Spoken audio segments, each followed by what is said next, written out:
we lack the following. We lack the school library. We only have bookstore. And we're intending to have any sponsor or through the M&I. M&I means maintenance and improvement by the government. If we get time, and depending on the our 5-year development plan, it is when we are planning to start building the library. We also have a laboratory which is not well equipped with science facilities that hinders our learning of science. At the same time, we lack enough dormitories. Our population is 866 students, both boys and girls, and while we only have one permanent girls' dormitory and another makeshift dormitory for the girls, and that is not enough.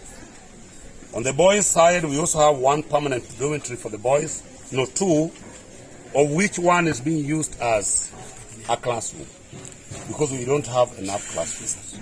So you can see this year the government has given us 306 admissions, or 306 from one prospective from one students. And last year we got 231 from one student. If you compare last year and this year, you realize that this year we are going to have an improved enrollment in Form 1. Yet even last year, we never had enough classrooms. So through M&I again, we are doing two classrooms now. But on the 2 classrooms, comparing 306 students, and there are also a number of requests which go beyond 306. So you can be sure our number in Form 1 is likely to hit 400. If 231 were not able to get enough classrooms, then what about 400? So it means that 100% transition is not very practical in our situation, although we are going to try as much as possible to accommodate them, because this is a public school and you really cannot deny students access to education. So we're going to try and accommodate them, even if sometimes we are going to teach them under trees. Together with my team, we are going to do that. We have a huge deficit in the number of teachers in our school. We only have 14 TSC employed teachers, which means Teacher Service Commission has employed 14 teachers to St. Mary's Winjo, while our CBE, which means the number of required teachers in our school, because our school is now a 5-stream school, it has been promoted and upgraded to county level.